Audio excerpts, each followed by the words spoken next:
UFO sightings, congressional hearings, government whistleblowers. While some of us have been encouraged by the apparent proof of extraterrestrials in the news recently, others have pointed to the information as evidence for a government propaganda campaign. These staunch believers say that the UFOs are only one step in an evil group's dastardly plan for world domination. Does this theory need to be beamed up and out of our world? This week's episode is Project Bluebeam.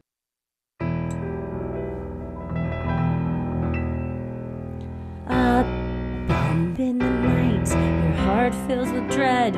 Probably a murderer who wants you dead. It could be a ghost, a demon, or worse. Perhaps you're the victim of a witch's curse. It's hopeless, you're doomed. You'd call a priest if you could. You'd rather just listen to who? Sinisterhood.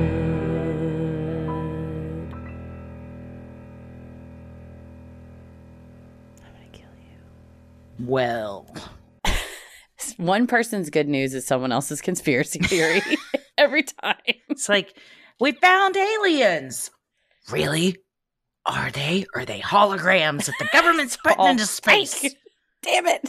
We were this close to having Independence Day, which apparently is part of the conspiracy I'm learning from this. If we're this close to having Independence Day, I would like to take a vacation. Yeah. I would like to not be here when that occurs. And by vacation, I mean go to outer space, because I don't know where would be safe. I'll switch. We can swap. I don't want to be here. For sure. Yeah, all this stuff's coming out and you're like, this is unreal. Watching like News Nation or the congressional hearings, it's like, this is unbelievable. And there's always a guy running up behind you going, yeah, you know why it's unbelievable? Because it's the government. It's a new world order. I got some opinions. I'm stoked. And I'm going to save them for the end. All right. But I think I figured it out. I figured you probably would. I think I got a handle on it. I'm telling you, if the conspiracy theory, if you think it's airtight, present it to Christy Wallace. And she'll be like, for the following reasons, no. Contrary to what you might think, I'm on the other side of things. She's believing it? Oh, I don't believe all of it, but I think there's something going on. I don't think that the government voluntarily releases information unless there's an agenda. Unless it benefits. Unless it benefits is the perfect way to put it. Because otherwise, Why now is always the question I have. Right? Why now? Why in this manner, in such an official manner versus like a leak or something? Yeah. Interesting. And also, you got to look at what else is going on in the world that they might want to distract you from. That's true. They want to distract you. The tinfoil hat is on the other head. When it comes to this kind of stuff, I do tend to go tinfoil hat. Yeah, more believing that the government's hiding stuff, which is not an unreasonable thing to think, because they've hidden a lot of stuff for a lot of years in a lot of different areas. The documentary that we have been watching has really fucked me up. Oh yeah, we'll bring it all together with that at the end. We're watching a docuseries. We'll talk about it at the end. But if you're part of the family, you know what we mean. Watch out. And we're not talking about Olive Garden when you're here, your family. It's a different family. But if you're in that cult, let me know, because I won't try to join.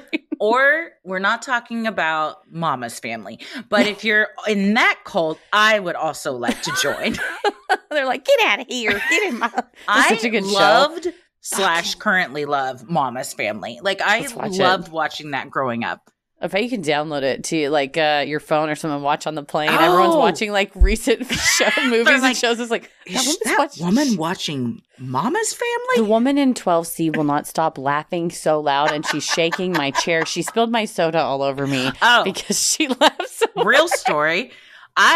On the way back from LA last week after the Eras tour, I'm napping in my seat. All of a sudden, my lap is doused in a full can of Diet Coke. And I open my eyes, and the man in front of me had violently sat down so hard that because I had my tray out with my Coke on it, he just knocked the whole thing and went everywhere. Tommy, everybody jumped to action. The woman next to Tommy was handing napkins. It was all over the fucking place. It was one of the most startling ways I've ever been woken up. Because I knew you were sleeping soundly and just suddenly there was liquid everywhere. And I thought that the person behind you was standing up with a soda because I saw him go from standing to sitting.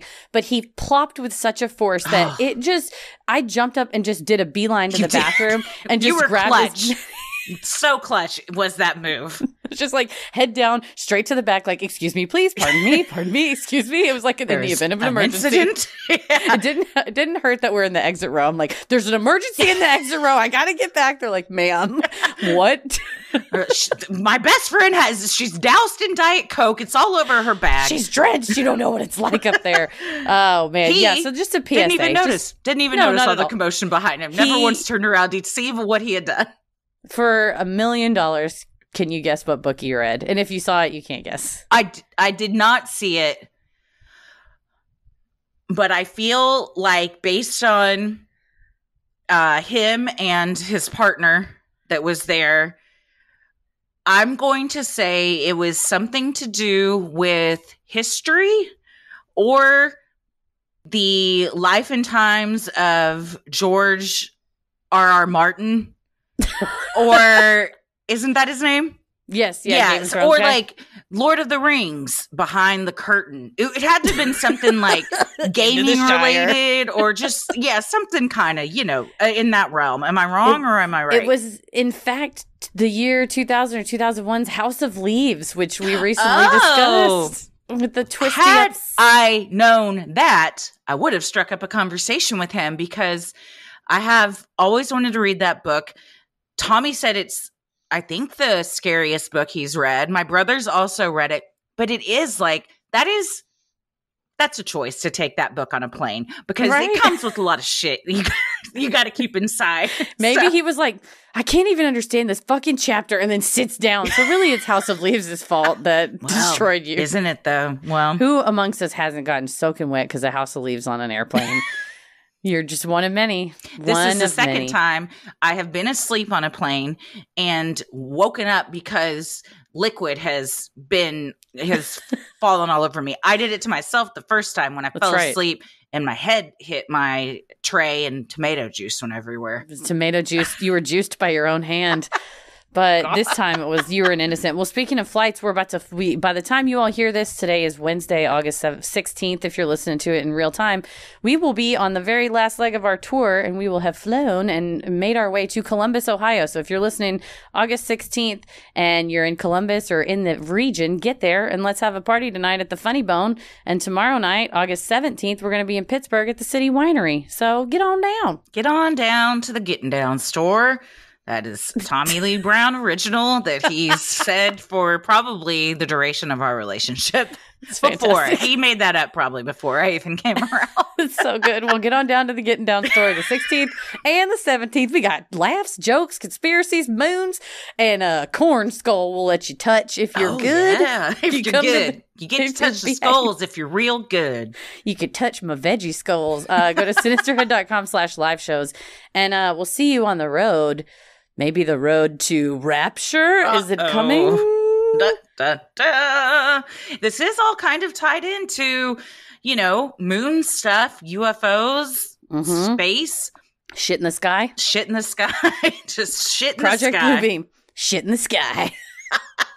Project Shit in the Sky is, we should just rename it that. Got a lot to talk about and got a lot of hot takes on this one. So many. I'm Christy. I'm Heather. And let's get into it. It seemed unbelievable. In the summer of 2023, a whistleblower came forward with an outrageous claim. The Pentagon is covering up a UFO retrieval program. It was possible. We could be on the verge of government confirmation that aliens are real. Congress held hearings. Florida Representative Matt Gaetz said on the record that he saw photos of a UAP incident that he could not attribute to humans.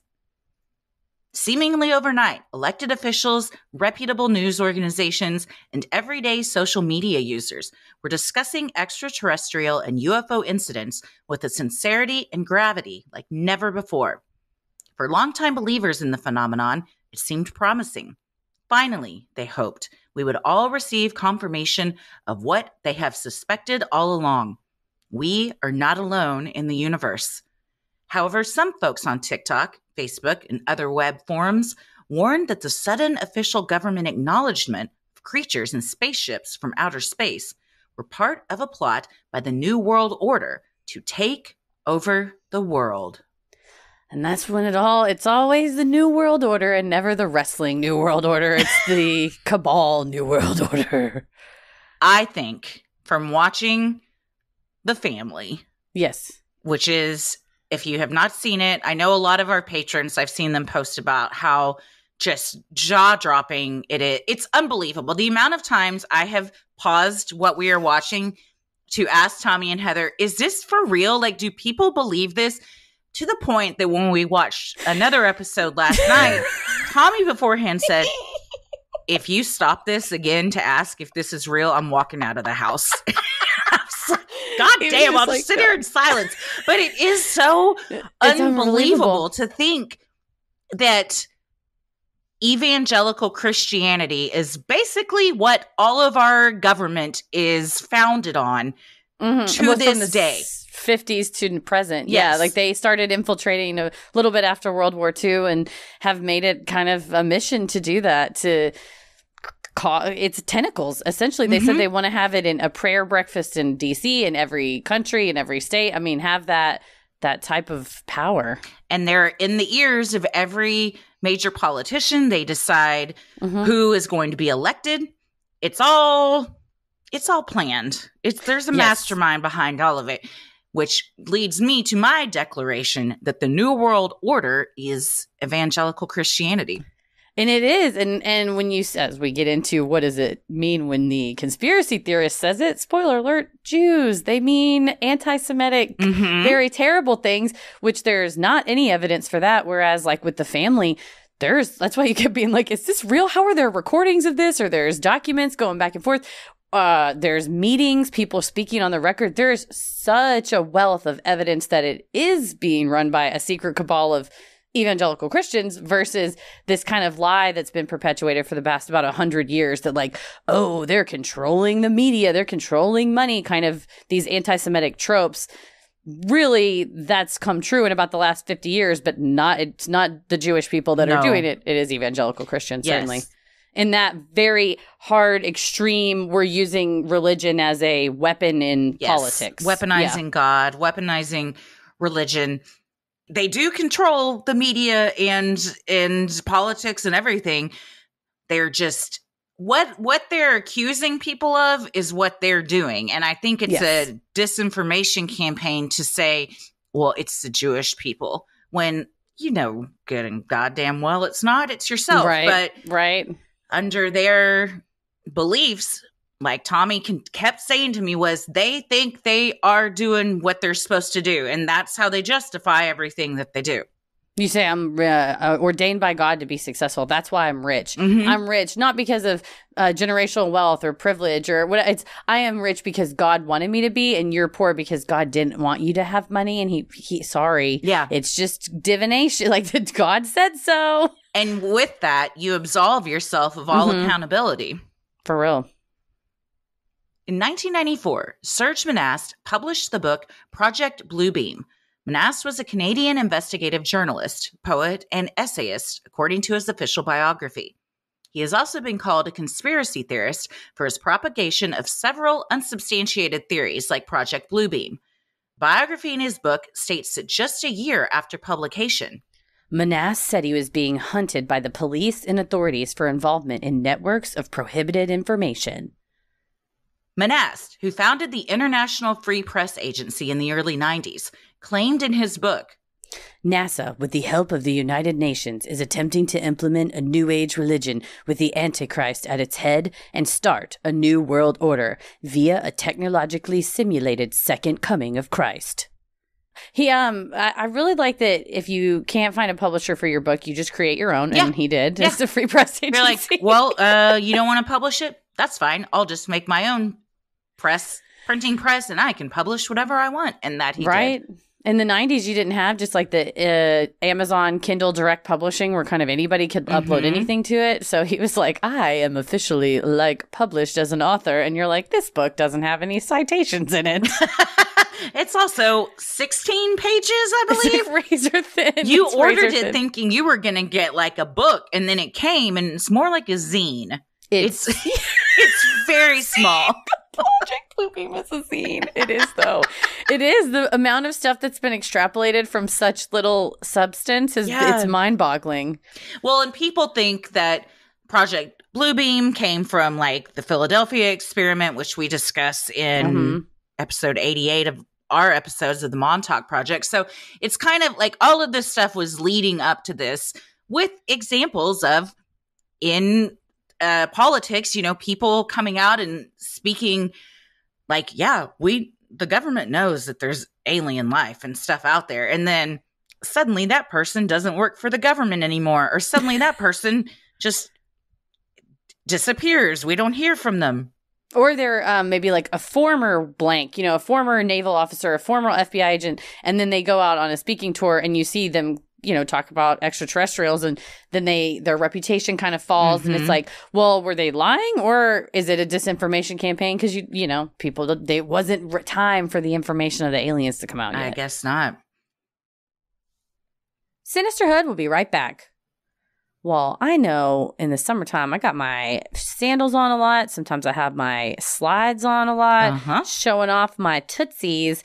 And I can't be doing that with some chipped nails. I don't want to look like I got some gnarly stuff going on. That's why, and I can't go. It's 105 degrees outside. I don't leave my house. So unless I've got something at my house, then I just don't have it. But luckily I've got about 50 olive and June colors. So I have more colors at this point than a salon does. Honestly, yeah, you have a better selection. Well, in case you need a refresher, here is why Olive and June is freaking amazing and why we love them.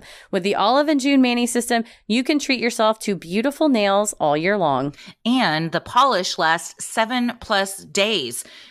You can't be redoing your nails every couple days. There's nothing that pisses me off more than I paint my nails and then within an hour, a big chunk of it's missing. That's not going to happen with Olive and June.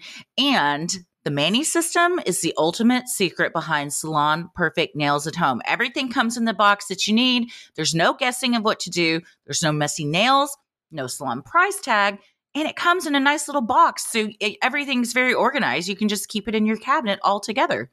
For sure. I always loved Olive and June's colors, but I thought, well, I'm not going to be able to paint my nails at home because I'm kind of sloppy and messy and it always looks like a little kid did it. But when I got my Mani system, it had the poppy in it and the Petty system. You have a thing to put your foot on. So Olive and June sets you up in that whole package with all the tools you need to do it yourself. And I get compliments on my nails all the time. And I'm like, thanks, y'all.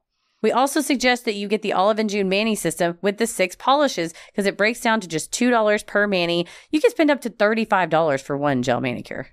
Getting beautiful salon perfect nails at home is now a dream come true with Olive and June. You don't have to make appointments anymore or get out of your house and go to a salon when it's 200 degrees outside. Visit oliveandjune.com/creepy for 20% off your first Mani system. That's oliveandjune.com/CREEPY for 20% off your first Mani system.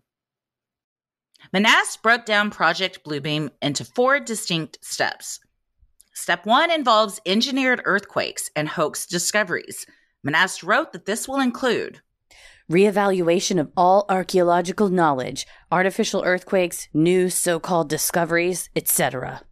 Manast believed that NASA and the UN would develop technology that would allow them to set off earthquakes on demand. A key part of the earthquakes would be their location, hitting in parts of the world where scientific and archaeological teachings have indicated that arcane mysteries have been buried.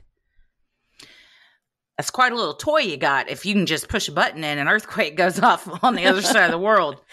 I would say on the other side of the world, normally it's closer. Like in North Texas, it's fracking. So you set it off and we just have an earthquake. By the way, they just approved some more fracking for Arlington. So if you're at a concert and the ground shakes, it might not be the base of the Beyonce playing at her speakers playing at AT&T Stadium. It might be some new fracking that they just approved in May. Yeah. So stuff like that. You see people online go, we have more earthquakes now than we've ever had in the past. And I'm like, well, we weren't shoving a straw down the middle of the earth, taking a big old suck out either. Things have begun to shift because of us. Also, global warming, just time in general, the more time we have on this planet, the more things kind of culminate and start Shift happening. around. Yeah, and the Earth's like boiling at this point, so I'm sure the ground's like, I'm getting the fuck out. The ground needs some Too hot. air. It's so hot down there. They're just like- trying to get to the surface, get a breath. The ground's just pushing its back off all the lava. Like, oh, it's so fucking hot. I can't. I gotta get Yeah, up. the ground's just trying to like crack its back and get a little like elbow room, and unfortunately, It earthquake. can't. It cannot. The quakes were meant to set the stage for archaeologists to unearth new information about ancient religions, but according to Manast, the information would be false. The intent is to have All nations believe their religious doctrines have been misunderstood for centuries and misinterpreted. specifically, Manast wrote, They want to destroy the beliefs of all Christians and Muslims on the planet. And that's my first inkling that they maybe means anybody who practiced Judaism or who has Jewish ancestry and lineage, because notice it didn't say all religions like Judaism, Christianity, and Islam. It's like they want to destroy the Christians. Yeah. anytime you use the word they to describe a group is usually not a good look. No, usually it's othering folks, which, and when you kind of, that's the wild part about people sharing this stuff on TikTok or sharing it on Facebook, is not understanding that it is rooted in that lore from years ago. Yeah, same with like, people joke about lizard people and all of that, but when you look into where that term came from, it's the very same thing. It's all anti-Semitic.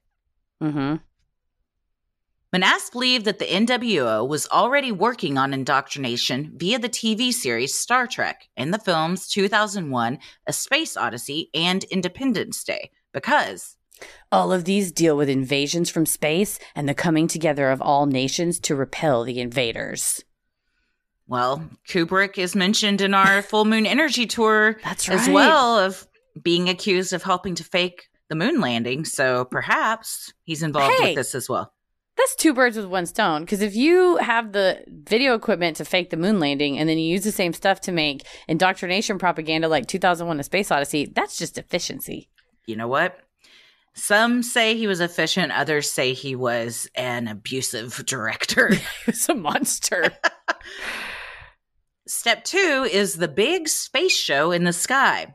Manast predicted A great space show with three-dimensional optical holograms, sounds, laser projections of multiple holographic images in different parts of the world, each receiving an image corresponding to the predominant religious faith.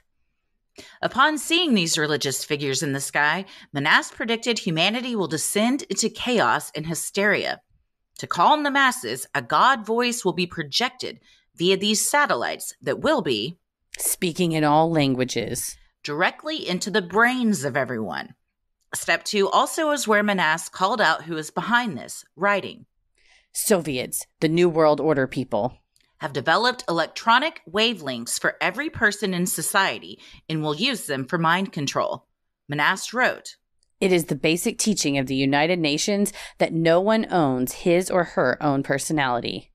For those who resist, Manast warns of Eradication camps. to dispose of such individuals. Well, on its face, a big space show in the sky sounds like something I would absolutely buy a ticket to. I would love a laser show Certainly. that was just took up the whole sky. That'd be Kenny Loggins. that'd be rad. I'd love it. Yes. This is where things go from okay to It seems like this would be real hard to pull off. Yeah, who's going to do what now? But again, it's anything like where any piece of information, like for instance, with the earthquakes, even in step 1, I meant to say in 2018, a small skeleton was discovered in Chile, and National Geographic and Stanford University were like studying it and figuring out like, oh, there were certain bone disorders or like perhaps congenital growth disorders that we weren't aware of that were this old as the skeleton. Well, the photograph of the skeleton, it's very small. I mean, it's a fetal skeleton from, archaeological bones. And it's so funny to me when I see this Project Bluebeam propaganda on the internet, it'll be a picture. It's like a real picture from National Geographic and be like, they're trying to tell you that this is an alien. And when you go to the National Geographic article, it does. No, they don't. If you go to it, they say, They we think that explain this it. is, Yeah, they say, and it's like Stanford's trying to pull one over, and you go to Stanford, and no, they don't. And it's the same with all of this. Oh, they're going to be able to project images into the sky or project things into your head. You know, we have drone shows now. So you see the drone shows, people are like, oh, that's how they're going to get us. It's like, well, we know what a drone is. Like, they did it at the football game. Like, I'm not scared of it. They did it on New Year's Eve in downtown Dallas. Like, I thought it was cool. Yeah. But it's like, if I see a big drone Jesus, I'm not going to be like, oh my God, it's Jesus came as a giant drone. Jesus? You're here. Gotta have a t-shirt made of Drone Jesus. Drone Jesus is playing the While We Were Young festival in Las Vegas. It's like my favorite pop punk band is Drone Jesus. But for real though, like we see the development of technology, which is always what gets me, is that you see the conspiracy theorists go, look at this here, this video of this hologram, and then we're like, well, yeah, but I looked it up and it's not. I mean, they explain what the real thing is, so maybe do a little more due diligence. Yeah. During the light show, Manasse wrote that NASA and the UN will project the new Messiah, Maitreya, who will immediately implement the New World Order religion. The holograms will project from satellites 60 miles into the atmosphere's sodium layer. The blue beam from which the project derives its name are blue tractor beams that will be used to lift up an enormous number of people, as in a rapture, and whisk the entire group into a never-never land. Manasse wrote that those left will watch as images of Jesus, Muhammad, Buddha, Krishna, and other religious icons merge into one new Messiah. The resulting aftermath of those who choose to adopt this new religion and those who refuse will end in a large-scale war. I looked through the book and I never got clarification on Off to Never Never Land, and when I Googled it, it was Metallica lyrics, so I don't know what he's... Maybe we're going to Metallica or Peter Pan. One of those. One of them, something. I'm going to pick Peter Pan. Yeah.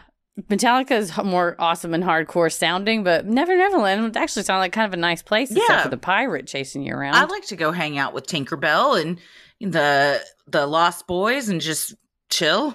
Yeah, ride around on a pirate ship. It'd be so fun. But yeah, I guess the idea is that certain people will get sucked up so that it makes you believe like, oh, it must be real. Religion is real because these people got raptured. And we all thought it was Christianity the whole time, but it's this mega Golden Corral smorgasbord religion called Maitreya, and it was all the same person the whole time. And if you're left on Earth and you don't get sucked up, then you got a choice. Are you going to be a follower? Or are you going to be a rebel? And then we have, I guess, a civil war of sorts between those two groups.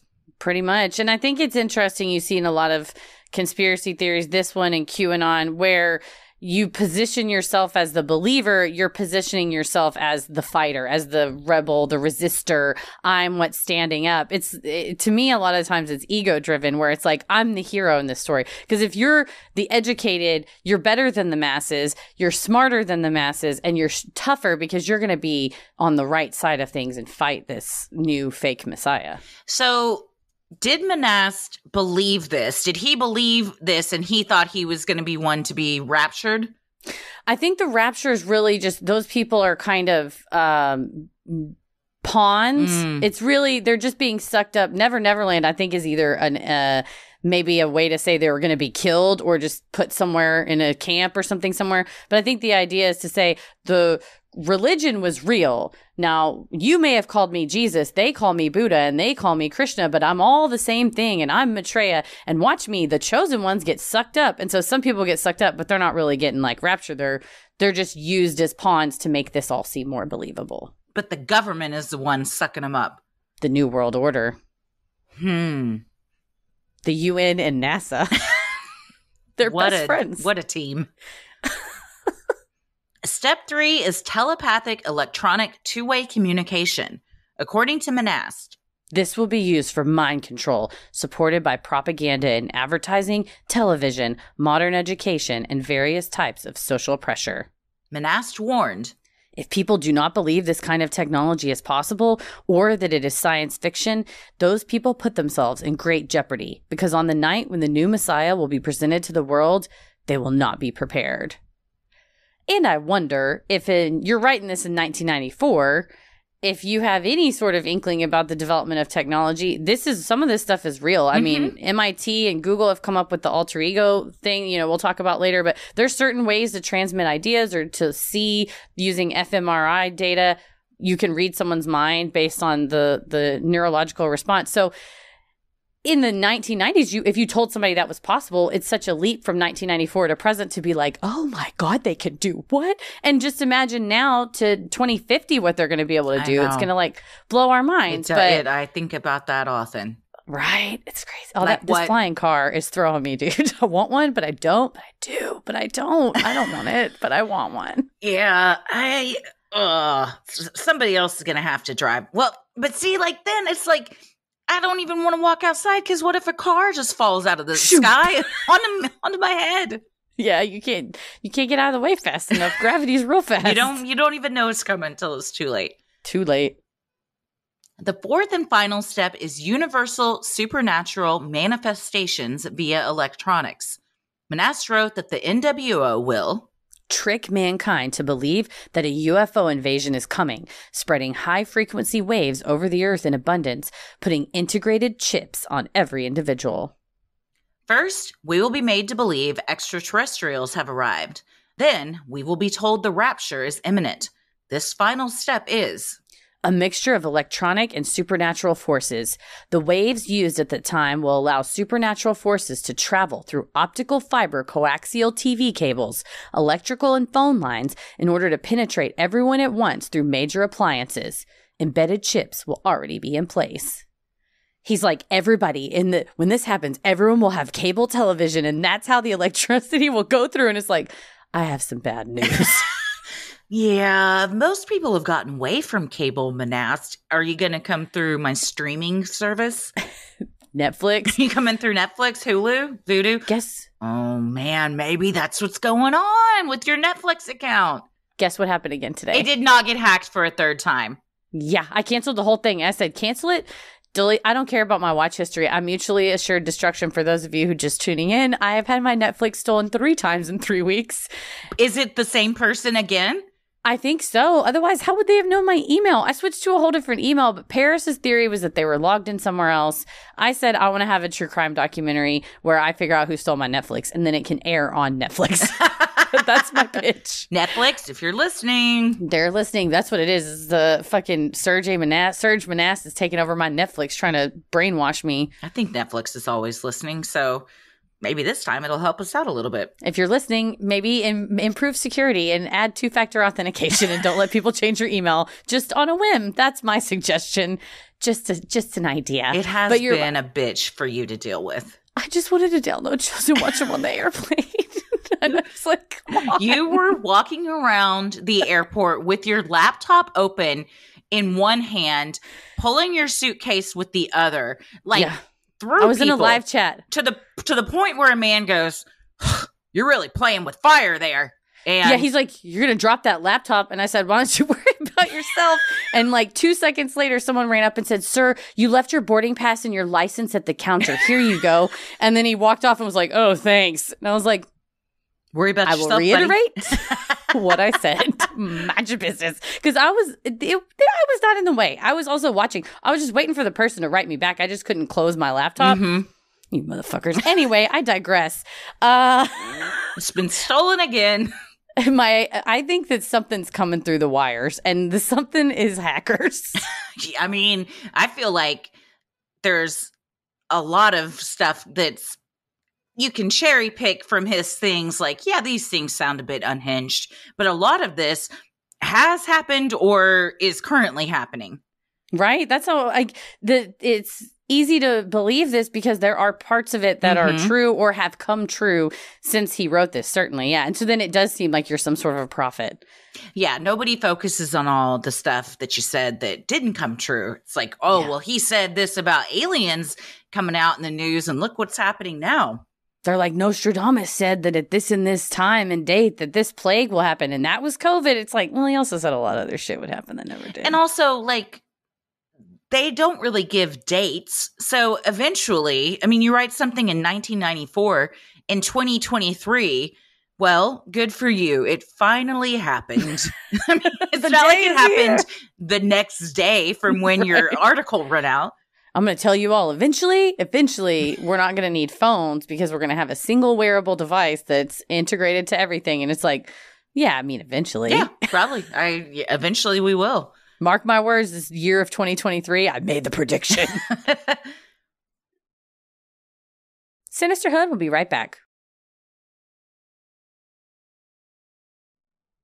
Incidents from Roswell to the 2023 weather balloon incident have all been linked to the top secret government plan, with events long ago meant to plant the seeds that extraterrestrial contact is possible.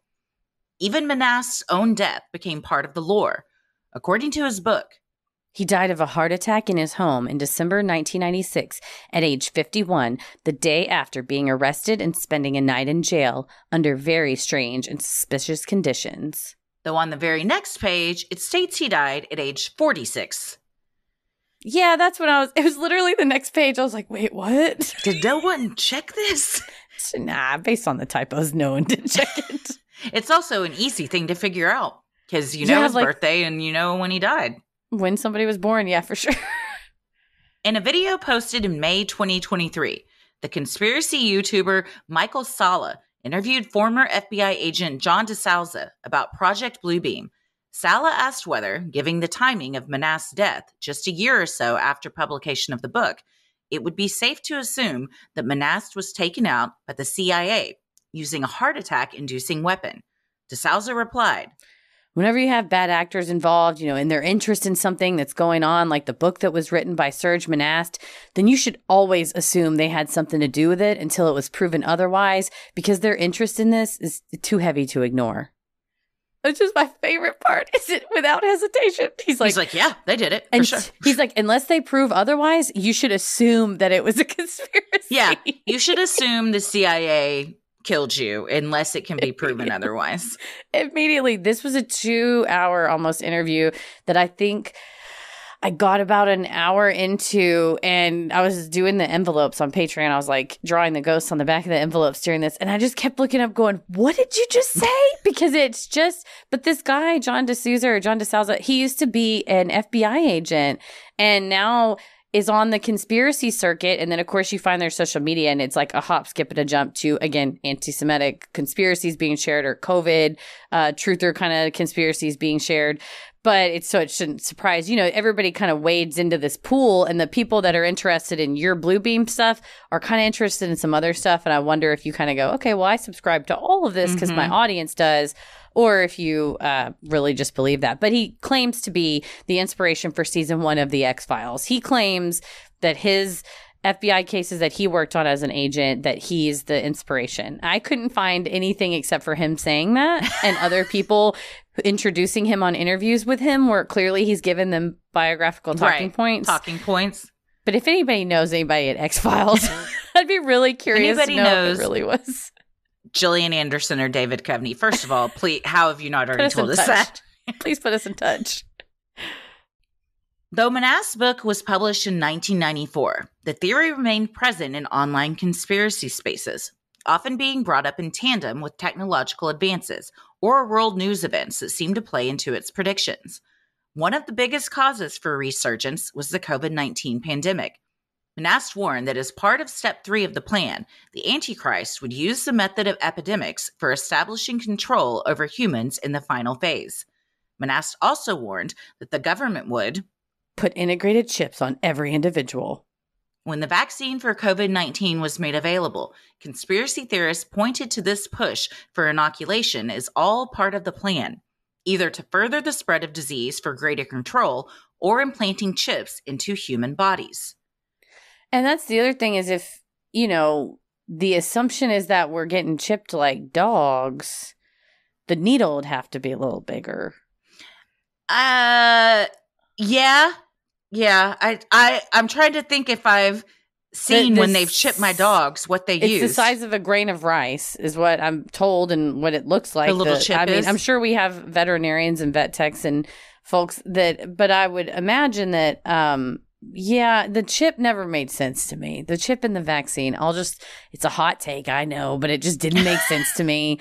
That, especially given the, when you went down to get the vaccine, as organized as it was insofar as making sure, you get your card and they sign it and stuff, but it's not like they were like, okay, I'm going to, let me scan your information into this computer and then I'm going to scan this vaccine so I know which, you know what I mean? I would be like, there's got to be a home, like, isn't that what it's called? Get home or at home, like the dog. Oh, at home. Yeah. Something. There's got to be like a database somewhere. Maybe, and there probably is, but I don't think it's from the vaccine. But I mean, if you have a social security number, if you've ever paid taxes, if you've gone to the DMV or any kind of government ID, like your information is somewhere. You've been to a hospital. True. I mean, you have the Facebook, the internet. Yeah, anything. Like unless your you phone. live in the forest off the grid completely. And even then, they still know you're there. They got Google Maps, where you can just look down, see where everybody is, Google Earth. Right? I was thinking that about Google Earth. I was like, couldn't you now map things with drones? Like, whereas before it'd have to be a car drive through and take pictures of things. Now you can map so much more because you'd have drones to do it. But anyhow, all that to say is this idea that, COVID, you could see this spike in the phrase blue beam, both in 2009 when we had kind of the swine flu, bird flu, and people were concerned about that. That was pointed to as NWO. And then, of course, COVID. That was like first to the races, the people that have been saying, like, they're going to do it. They're doing it now. It was like the day it was there. That's the danger with these things is when you get that validation of such a fringe belief, then it just solidifies it that much more and you dig in that much. You know what? You're even more of a believer. Right? It's not just, that could be coincidental or, that could be. And I'm all for it. Like I said, every single thing I looked up for this, especially the stuff that was perpetuating Project Blue Beam, purporting to use real events, I'm like, well, let me just on my own go and find this Stanford University research, or let me go on my own and find this. Like, I watched a clip on Twitter and it was Maria Bartiromo, which I have a question of what happened to her because she used to be on CNBC, which a reputable network, and she left CNBC and she's on Fox Business, which sometimes, depending on who you're watching, can be. And I was watching a clip from her and she's like, everyone should be taking ivermectin for COVID. Like, I don't know why. And I was like, in my head, I'm like, didn't we settle that? Like, that wasn't, I don't stay super up to date on it. But she's like, the FDA just came out and said it's fine to take ivermectin. It's totally fine. And they just said it. And I thought, well, I'll take about 2 seconds and Google it. And there was an appellate decision about whether a pharmacy has to fill a prescription, which is a whole separate issue. But at no point anywhere, and in fact, I found multiple other journalistic outlets saying, at no point did they ever say this was fine for that. So it's just interesting to me how you have news anchors going on just saying whatever that plays into this conspiracy. Of course, if you're a person on the internet, you're like, see, I told you the news is saying it. And you don't fact check it. And it's an echo chamber in this bubble where you just, your thoughts and theories get revalidated over and over. And it's total fake news, and it's dangerous because then those same people share it, and then it gets shared and shared and shared, and then all of a sudden everybody's like believes it as fact, when if you took a couple minutes just to like, is that true? You would learn like, no, it's not. But also I think people that do believe those things, the way they Google that probably is going to be different than how you Google it. Right. Well, and you think too, like, do you even want to Google it? If you believe something and now you're being validated, it's back to that ego of, I feel so good about this. I love being proven wrong. I love to be corrected because I like to learn. But a lot of people don't give a fuck about that. They want to feel good, and they only want to feel good by being told they're right and told they're smart. You also love to be right, though. Oh, I love to be right. God damn it, I love to be right. But I love to learn stuff. And I really do. And then when I'm being hypocritical, I'll laugh. Like I was trying to text and drive. And Paris goes, what are you doing? You bitch at me all the time about not texting and driving. And I said, but it was an emergency right now. And he goes, and just was like, it was what? And I said, okay, yeah, you're right. And it wasn't in a mean way, but it was like, really? Like, really? So I'm fine. And I laughed and I said, yeah, you're right. I'm a hypocrite. Totally. I'm a hypocrite. Like we all are, right? But in this kind of situation, it's dangerous when that echo chamber, like you said, it perpetuates something that could be dangerous, could hurt somebody. And hurts of people overall, especially if it's rooted in like them. Yeah. When new technology emerges, those who believe in Project Bluebeam often find ways to integrate it into their understanding of the conspiracy theory. Recently, a video went viral online showing the Al Habtoor Tower in Dubai, now the world's largest residential tower, surrounded by humpback whales floating through the sky. The footage is blurry in most versions shared on TikTok and YouTube, often shared with the hashtag Project Bluebeam, or some mention of the conspiracy in the comments. However, the original can be found on the real estate developer's YouTube and Instagram feeds. That version is in high resolution, clearly showing the whales are computer-generated in post-production, advertising the grand opening. Some commenters, however, were not convinced, arguing that now you can see how easy it would be to deceive people about aliens, the second coming, etc. When another user asked whether it was holograms or CGI, the reply came back, "It's Project Bluebeam." The whales do look cool. I gotta admit, it's great marketing. It's amazing. And when I first saw it, I was like, that's holograms. Like I think I told you about it. I was like, there's whales in the sky. It's amazing. And it was the blurry TikTok version. But when we're writing the episode, because I don't want to mislead our listeners, I was like, I got to really look. What is this? Where is this tower? And I found the high res and I showed it to Paris. He was like, oh yeah, that's Adobe After Effects. That's awesome. They did a great job. I mean, he's like, it's not like $1 million project, but like, it looks pretty good. And I was like, oh, so it's not holograms. He was like, no, here's how you can tell. It's still like... It's believable. It's still fake, though. Yeah, I mean, it's not. So anyone watching that wants to believe something like this could easily draw the conclusion of, one, either the whales have finally done it. They've learned how to fly. Everybody, they're coming for us. You thought it was going to be the cars that got you. What's worse than a car falling out of the sky? A humpback whale. Yeah, we went from, I was thinking like an anvil, like on Looney Tunes. I was like, an anvil would be bad. A car would be worse. And there's nothing like a humpback. That'll do some damage. You've done so. It's going to do some damage to your roof. You're going to need a new roof. That thing falls on you. You're going to have to make a claim with your insurance. All right. Tell them a goddamn whale got you. They're like, again? Another one. Yeah, they're all over. Their sky is lousy with them. I can't drive anywhere. I'm late to work constantly because the fucking whales are just swimming all over the sky. It's like you go through a train crossing. It's like, I had a whale crossing. I had to wait for the whale to move. But I mean, like I said, I will be the first to admit when I saw this on TikTok, I was like, oh my God, they can do amazing things with holograms, which they probably, given drones and the projection and lights, someday we'll probably be able to do something like that. It's just not now. And B, also, we know they're going to be able to do it. So just a PSA, if Jesus or Buddha or Muhammad show up in the sky, look around and see if it's drones, because it's probably drones. I mean, if they can do Tupac, they can do Jesus. You know what I mean? If Kanye can get Selena, a hologram of Robert Kardashian Sr., which is awesome, but also scary that is even possible. That using his words and stuff that he said on video and audio and everything, that they could combine like a whole conversation as if he's speaking to Kim and everyone in real time. Yeah, and that's what I was saying. In Dubai, they have that similar technology, and it's kind of just, I would say era-wise, it was a guy that was kind of famous around the same time as Elvis that is a super beloved singer, and they have essentially like you would go to a Las Vegas residency, but he's been dead since 1977, and you watch a whole concert, and it's a full real band, real dancers, but the main guy is a hologram. And with that new technology, you see it all the time on TikTok and Instagram where someone will say, oh, it's Johnny Cash singing, Lose Yourself by Eminem or whatever, where they can get the voice to sound like it. You could have an Elvis concert where he sings the whole set list from the Eras tour. Like you would just... Don't do it. No, don't do it. That. But nobody wants to hear that. That is the future of, and when I worked in M&A, one of the businesses that, is a business we evaluated was like this business that does these projections, like these kind of whole, like the Las Vegas sphere type of projections.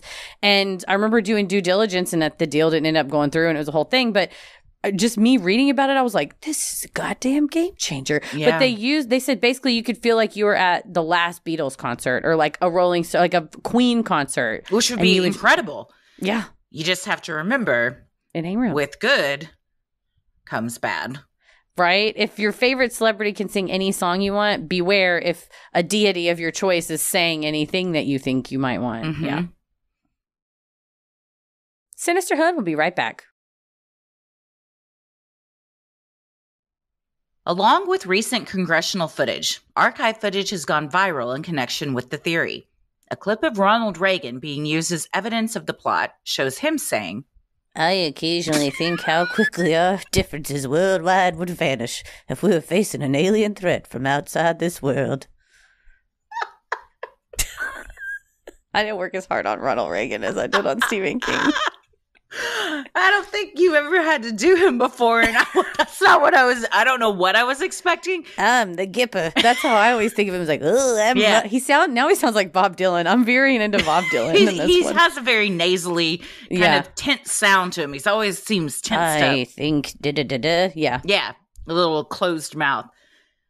Following that with, Perhaps we need some outside universal threat to make us recognize this common bond. it also sounds like your alien voice. He's an alien. Ronald Reagan's an alien this whole time. That's why he's I into just wish this. my wife would stop. Yeah. Yeah, I wish my wife would stop sucking so much dong all over the place. If y'all don't know, Nancy Reagan was known Just type in Nancy Reagan. for sucking the D. She loves the D. Slobbing on the knob like a corn on the cob. I'm not shaming. No shame, by the way. No, Oh, get it, girl. But yeah. when you're watching that docuseries and they keep showing clips and she's just like, I'm like, she's giving him eyes. Like you look at pictures differently. You got it. It's just you wonder. Speaking of conspiracy theories. Believers point to this as evidence of the NWO's dastardly plan hiding in plain sight. And yeah, you definitely see if you search Project Bluebeam or you're in that kind of algorithm. This clip and a couple other clips from different, I think there's a George H.W. Bush quote and stuff is pointed to as like, look, they were trying to prepare us and let us know in advance. If you think everything about Project Bluebeam sounds like something out of a sci-fi novel, you'd be right. Best known for producing and creating Star Trek, the original series, and the spin-off series, Star Trek The Next Generation, Gene Roddenberry is considered a master of the sci-fi genre. However, one of his projects was never released. Titled The God Thing, Roddenberry wrote the script with the intention of it being the first Star Trek movie. While the movie execs decided not to greenlight the script, some conspiracy theorists believe the plot of the film may have served as direct inspiration for Manast's alien allegations. Roddenberry summarized the unreleased project in Starlog magazine. Generally, the situation is that the 5-year mission is over and that it has been for some time. Most of the regular crew have been promoted and for the most part are pretty unhappy with shuffling papers and other administrative jobs. Scotty has become an alcoholic, and McCoy has given up treating human patients to become a veterinarian, loudly proclaiming animals as the only sensible patients that he's ever had. In the story, there's a threat that brings these people all back together again. Starlog also noted that Gene said that the main thrust of the story deals with the meaning of God, and whether or not God is much more and further beyond merely some entity that visited the Garden of Eden. And yeah, it even involved, I think at one point, the plot involved a projection of what looked like Jesus or like a projection of multiple different types of deities. And so it's funny that Manast mentions in Project Bluebeam, oh, Star Trek has primed the pump and is a propaganda arm of the New World Order to get everybody ready for this. Meanwhile, this God thing idea is that, oh, to control people, we can project this deity in this image. So either he's thinking that they're trying to, oh, well, they were just trying to show us a little bit of their hand in this unpublished movie. Or others think maybe Serge Manast was like a little too inspired by that Star Trek thing and thinks it's all coming to real life. Another Roddenberry creation that is eerily similar to Manast's theory comes from Star Trek The Next Generation's episode titled Devil's Due. According to Rotten Tomatoes, in the episode, Picard tries to save a terrorized planet and the Enterprise from a woman claiming to be the devil who has returned after 1,000 years to claim the planet as she was promised. Well, yes, it's all sci-fi, but a lot of stuff that we all, and not all, but a large swath of the population believe is kind of under the same veil of sci-fi, in my opinion. Well, that's true, or kind of a more fantastical belief system. And I think it's difficult when you get fiction. I mean, Gene Roddenberry was a fiction writer. I mean, he made a fictional television series. He made novels. He was not a predictor of the future. You know, he was writing from a place of creative inspiration. It's interesting when you have someone like Serge Manasse take certain ideas and adopt them into this conspiracy theory and then try to retcon and be like, well, they've been trying to tell you about it. See this that's why they didn't want to produce that movie, is because it was too obvious. When you're starting to muddy the waters where you're claiming something is real when you're Serge Manasse and then you're utilizing these fictional elements, it's the same thing with like adrenochrome. It's like from A Clockwork Orange. Yeah. But people are like, oh, Hillary Clinton sucking down adrenochrome. I'm like, it's fucking fake. It's also like Scientology. I mean, it's literally a sci-fi novel, you know, like comic books. So yeah, but it's wild to me to be like, oh, well, adrenochrome, that's real because I read it in X. And you're like, it's from A Clockwork Orange. Or like all of this stuff that Serge Manasse is putting out there is from a mixture of like old anti-Semitic shit from like the 20s and then Star Trek. He's just stealing shit from Star Trek. And I think when you do that, you can use it to your advantage on either end of the spectrum. Like you either say, see, I told you, and this is their way of kind of like testing the masses of how it's going to go.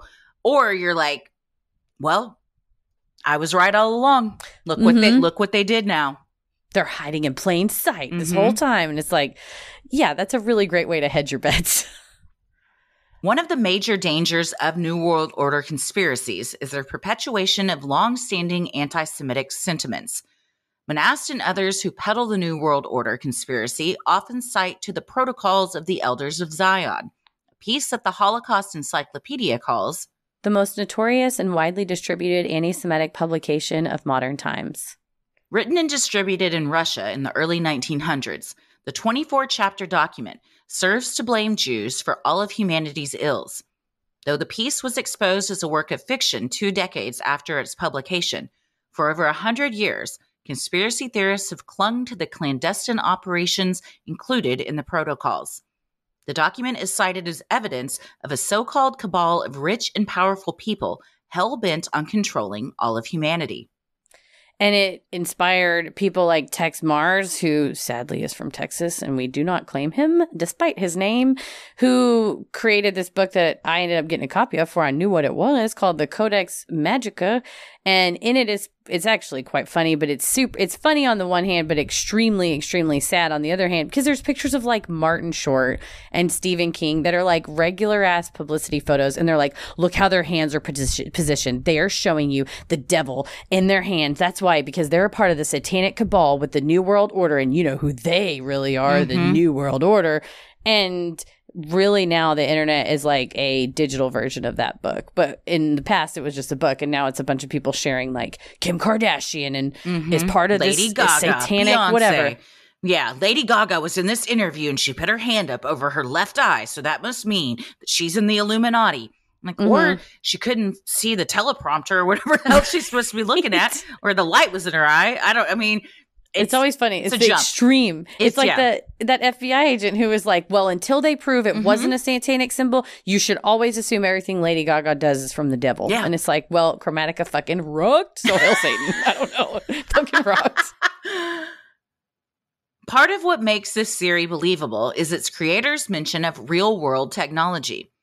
In his book, Manasse details technology such as a weapon that can induce heart attacks, a device to project audio directly into the human head, and extremely low-frequency pulse devices designed to mentally torture people from a distance.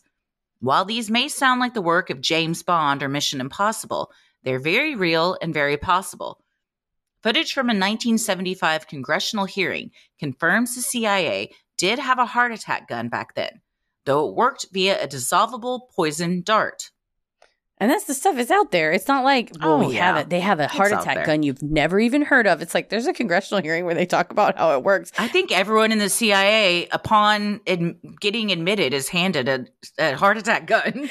There's a clip I saw where I think it was a senator, he was holding it too loose. I was like, don't let him have that. Put it down. Just waving it around. See, it can't even do anything. That's fine. He's going to shoot himself in the leg.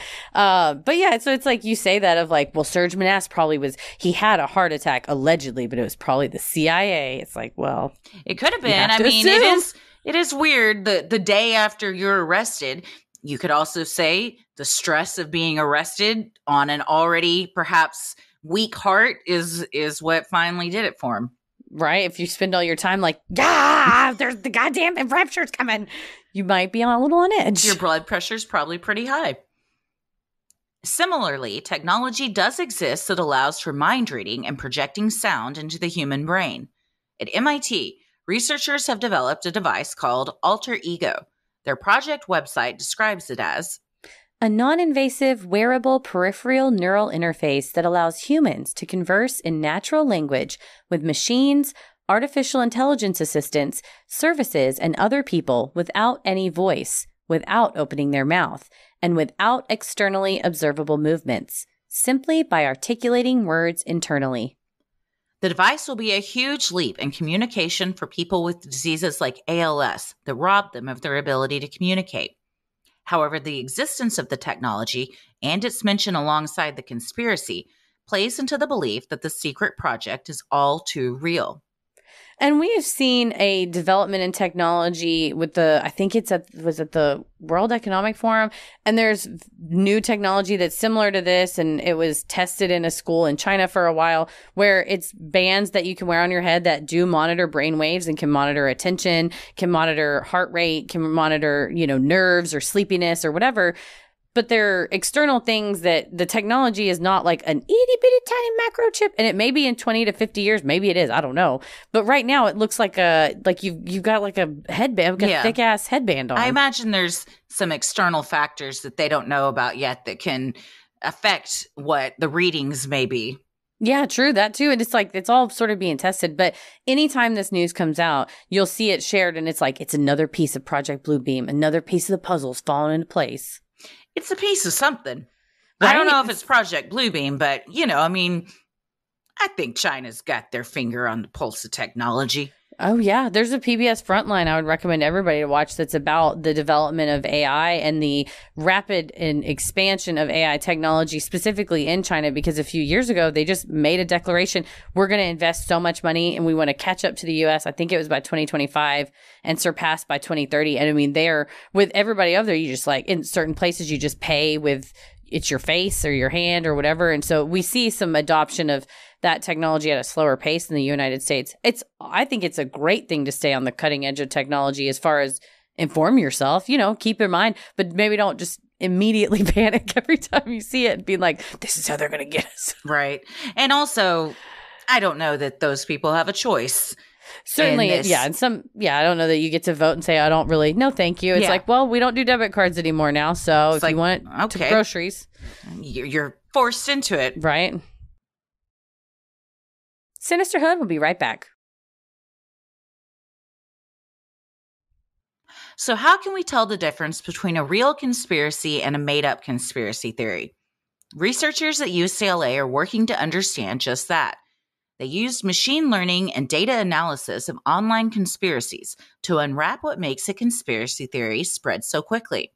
Their research concluded, narrative structures around conspiracy theories tend to build and become stable quickly, while narrative frameworks around actual conspiracies can take years to emerge.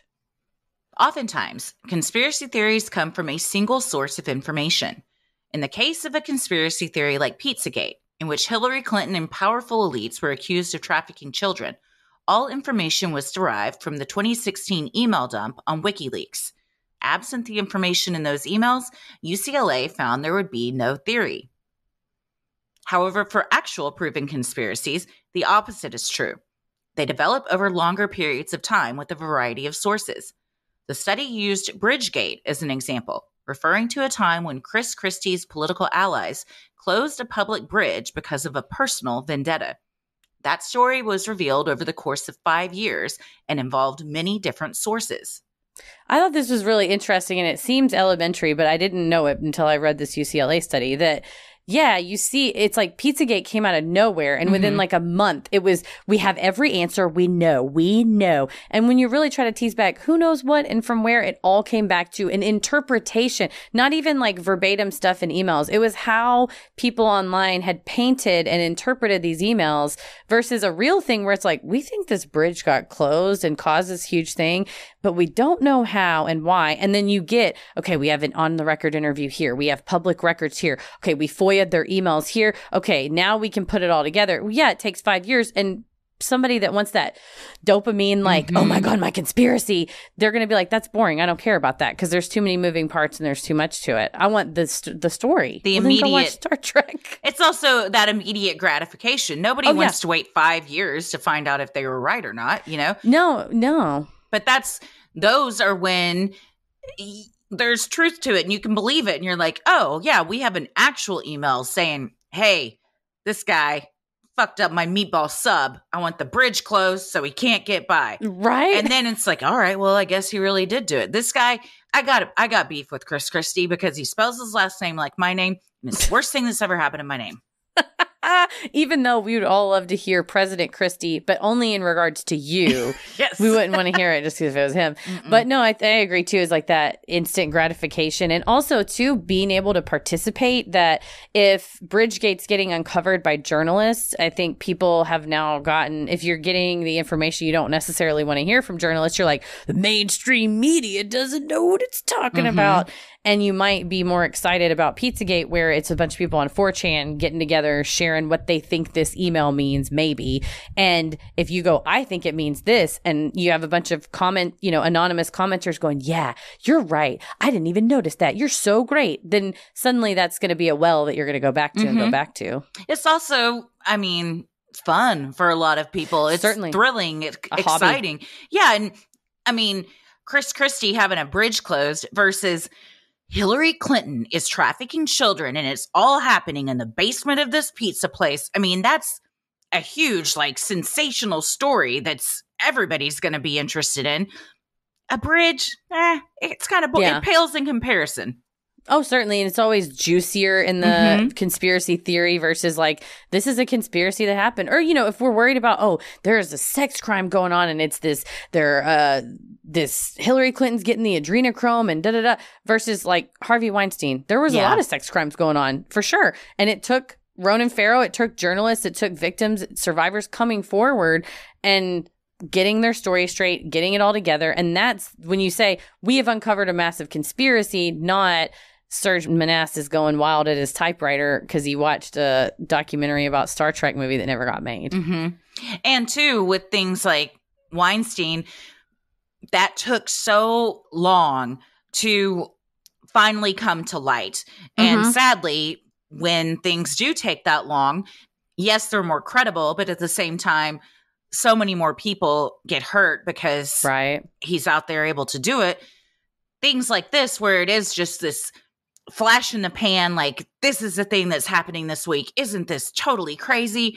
And then after a few months, kind of everybody's moved on to something else. Yes, it still comes up, but now it's more poking fun and memes. And while there are still people that believe it, but it's morphed more into QAnon now. Yeah, and it's interesting to see how Pizzagate got wrapped up into QAnon and how so many things now are getting sort of swept into Project Bluebeam. That if there's anything that has to do with extraterrestrials, aliens, technology, whatever, it's like, oh, well, that's Project Bluebeam again. It's Bluebeam again. You know what I think it is too?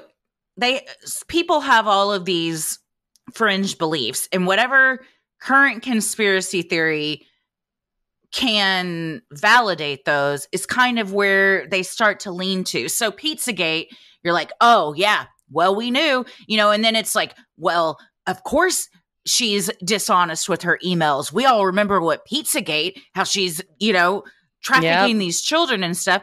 So now we're like veering into more QAnon stuff. And now with all the alien stuff coming out, it's like, see, this is just Project Bluebeam. So you cherry pick whatever your kind of flavor of the week is with your conspiracy theory based on what the media is saying.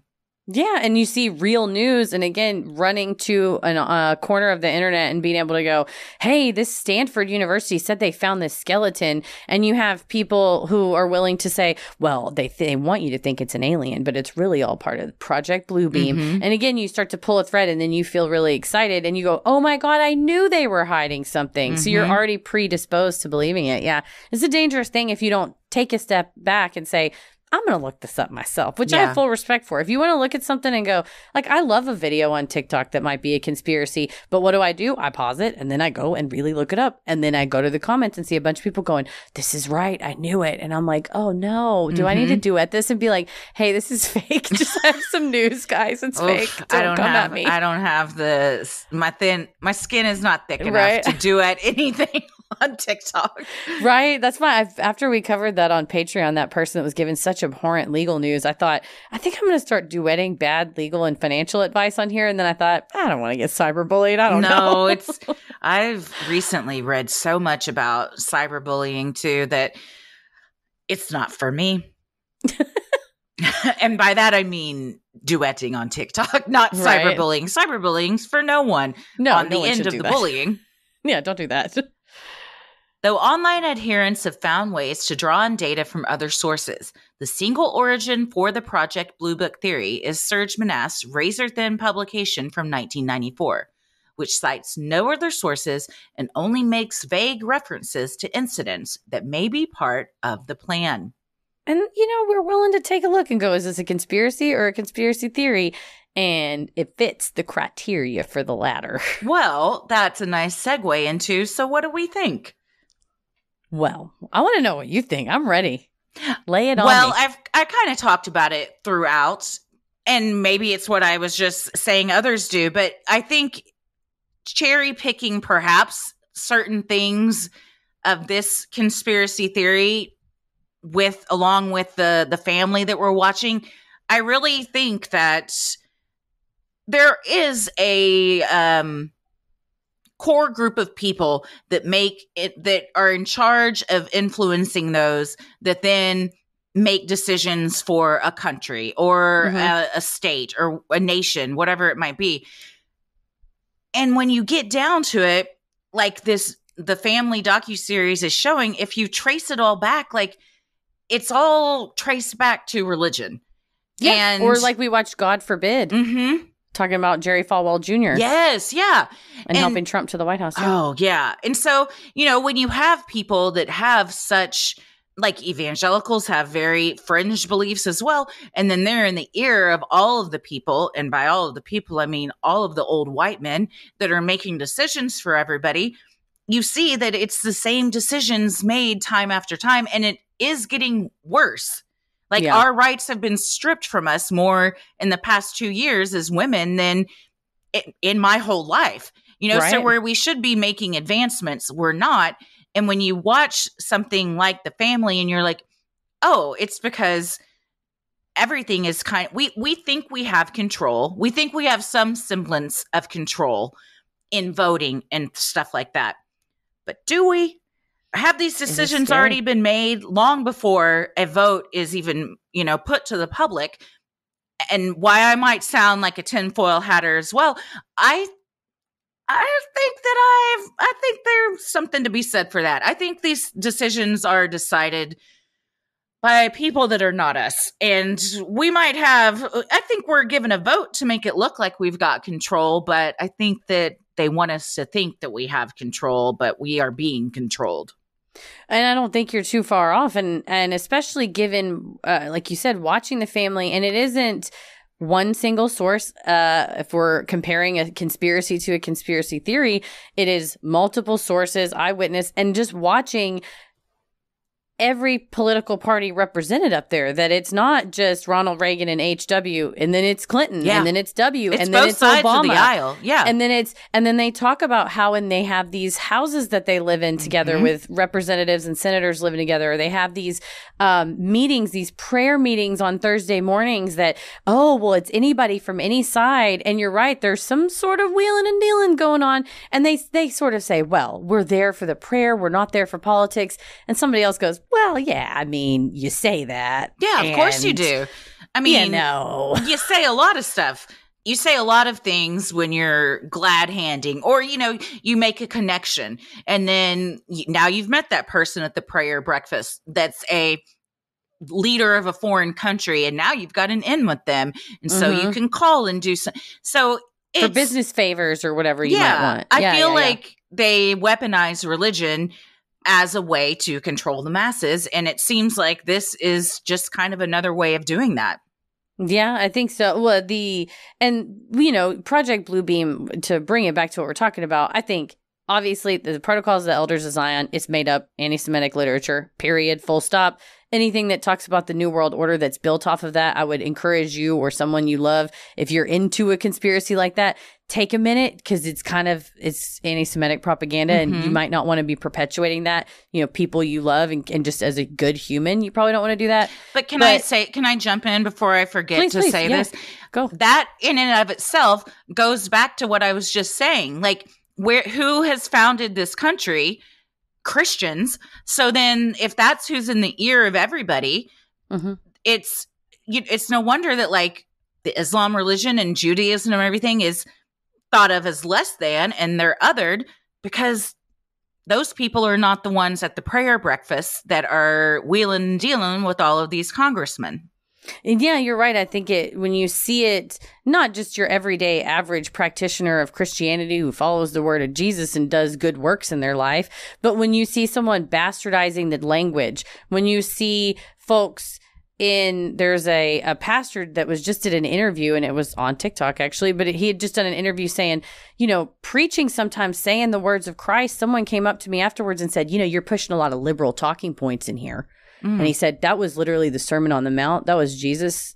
I was just quoting the Lord. So, and they go, it's a little soft. It doesn't play anymore. Stop saying stuff like that. Don't say turn the other cheek. So when you see people who are vilifying, they're villains that are taking what would otherwise be a very positive, inclusive message of, love thy neighbor, or turn the other cheek, and going, that's the weak shit. We don't talk about that. They talk about that in the family too, of like, Jesus wasn't weak. Jesus was a real man, and they make him into this, like, it's like, no, Jesus was a loving and kind and forgiving person who was inclusive and tried to help everyone he met.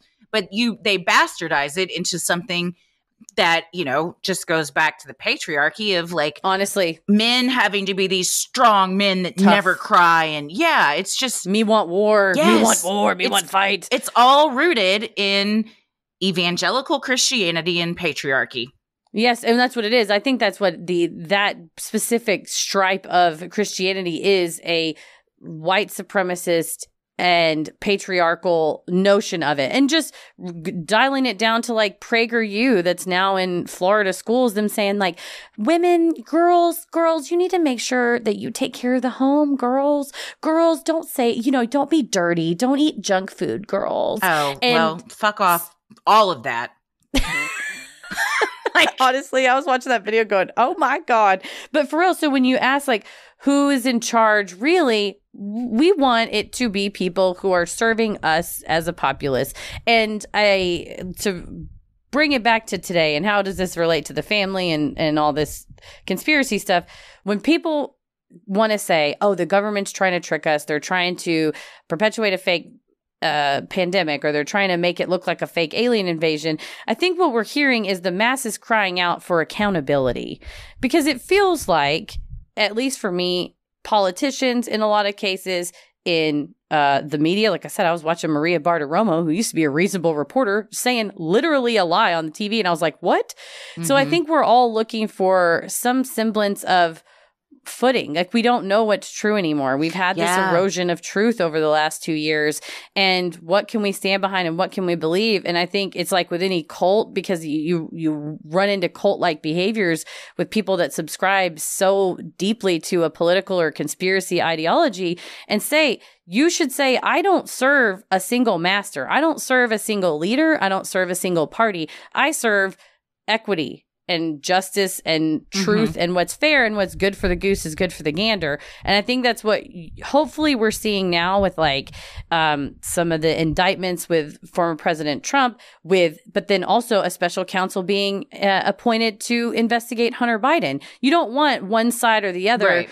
Not to be like, I want everybody to get looked into. For sure. I mean, obviously, we're very progressive liberals, but that doesn't mean that I think that people that are Democrats don't do illicit things all of the time. Constantly. Yeah. Fucking terrible stuff. No, I mean, but to your point of kind of this erosion of truth and we don't know what's real anymore, when you see these things like humpback whales being flying around a hotel, or just with the huge like influx of AI that we're seeing everywhere. Deep fakes. Yeah, deep fakes, like all of that stuff is possible because it's already happening. So it's like current. And 30 years ago, that was like the new sci-fi stuff that was going to happen. So I think that there's truth to these things. I think that at some point, if not already, the government could project a Jesus type hologram into the sky to speak to people. But what I would hope everyone remembers, if and when that happens, that the humpback whales were also projected into the sky. Like, you can't have this cognitive dissonance over, well, yeah, those were obviously fake whales, but Jesus is real. Like, you have to be able to say, well, I guess if this was fake, then it's possible that this was fake too. Or you got to believe that a bunch of whales are flying around the sky in Dubai. I hope it's the former and not the latter. Because like we said, if a whale falls on you, you're donezo. You're donezo. If a whale falls in Dubai and nobody's around to hear it, doesn't make a splash. It does. It does make a splash. No, I think you're right. This is a great lesson to all of us to be informed and aware of what the technology is coming and not immediately panicking, because I saw a media expert predicting that some type of active war could be set off by a deep fake, by, the fake video of a politician of a country declaring an aggression, and then that country is targeted even though their president didn't say shit. Yeah, they're like, what? I've just been sitting here, having my dinner, and all of a sudden we're getting nuked because of this deep fake. And that stuff is scary. And also with holograms or anything, I mean, who's to say that the weather balloons or the spaceships or any of those sightings are real? I mean, like, I think a lot of them are. And obviously I agree that there's life on other planets and just life that we don't even know about on our own planet. I also think that the government only releases information to us of their own volition. A whistleblower situation is different, but if it benefits them. And so when something this sensational gets released, that like, yeah, we got alien bodies. I'll show them to you right now. They're locked up over at Roswell. It's like, I'll get you an alien toe by 3:00 with green nail polish on it. With nail polish. It's like, what do you not want us to know about? And that's kind of the whole thing that's developed on TikTok too, is these Gen Zers that are like, oh, cool, aliens are real? Well, I still don't have healthcare and I can't afford my rent. So do y'all want to fix that before you just start telling me about like little gray men that are coming to the planet? Once again, and I don't mean to put pressure on you all, but I have a feeling Gen Z is going to save us, because to me, they seem like the generation who does not have time for your shit. And they're like, they live their life and they can acquire so much information in 90 seconds. And on the flip side, disseminate so much information in 90 seconds. The efficiency with which Gen Z communicates blows my mind. I love it. And I will hope that it's only going to get more efficient as the generations go on. And in so doing, we can cut through the bullshit a lot faster. I think we're hopefully I don't think we're permanently in a post-truth society. I think right now we're in this nebulous. We're not quite sure how to wrangle the internet. And I feel like those who were born in it, born online and have been online their whole lives, know how to surf it and are going to go, yeah, no, this is what we have to do. You know how people get tricked? It's like this. We're going to pass a law. This is how this regulation is going to go. I have faith, hopefully, that Gen Z will push forward. But until then, I think it's also a testament to new generations of parents. Truly, because, I mean, I think with each generation of parents coming up, hopefully generational trauma and problems that we've had, that we've experienced, like we can recognize.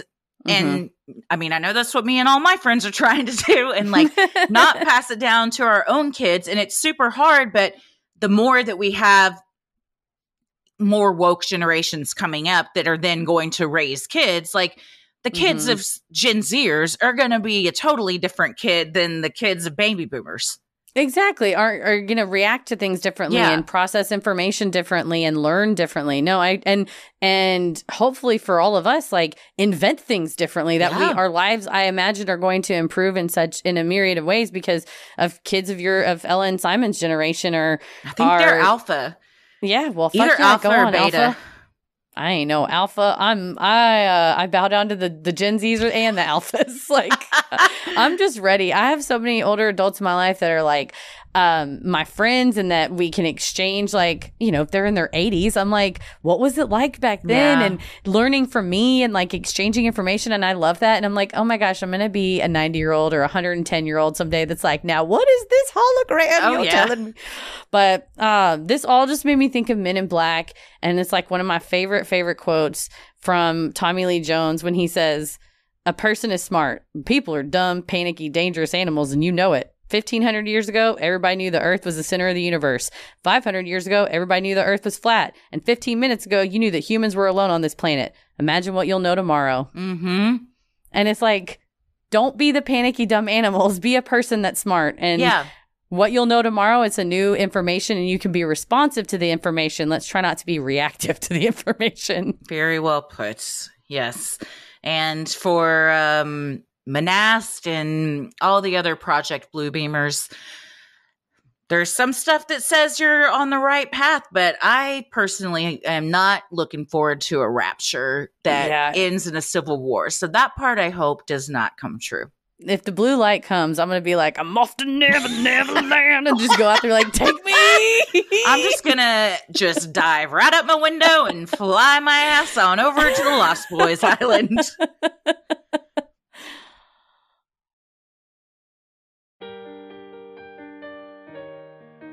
Well, if you like our free episodes, you'll love our Patreon bonus content. You can join for free to see what we're up to next, or dive into over 500 hours of bonus content, like our recent True Crime Headlines, where we discuss the recent high-profile case that saw acclaimed forensic scientist Dr. Henry Lee found liable for fabricating evidence in a murder case.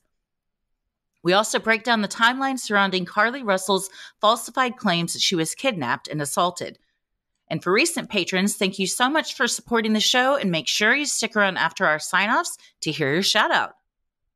Head to Sinisterhood.com, where you can click on Shop on the top banner to get all your favorite Sinisterhood merch like t-shirts, mugs, totes, stickers, and even clothes for your kiddos. While you're there, you can also review the show, follow us on socials, and check out the episode description for more fun, like topic-based playlists and links to live show tickets. You can follow us on Instagram and Twitter at SinisterhoodPod. Like us on Facebook at Sinisterhood. You can watch video versions of our Freaky Friday interviews and clips from the show on our YouTube and TikTok pages. And head over to Cameo.com, where you can request a custom video shout out from us. We can say, happy birthday, happy anniversary, you got this, have a great school year. We've been doing some of those for teachers. And for the teacher you love in your life, just let us know what to say and who to say it to. And we would love to deliver your message. Cameo.com and search Sinisterhood. I will say, It's also a great last minute gift. If you're like me and you're like, oh shit, that birthday's tomorrow. Right. It has a 24-hour turnaround button you can push too, but we usually, even if it's not, do them pretty quickly. But just you're going to get a gift, a personalized gift within like a few days. Yeah, if you have a gift for them and it won't ship on time, we'll ship instantly. Yeah, just do the 24-hour thing. We got you. Where are you at online? I'm on Instagram at Christy M. Wallace and TikTok at Christy or GTFO. Heather? Pretty much everywhere at Heather versus the World. As always, the devil rules the airwaves. Keep it creepy.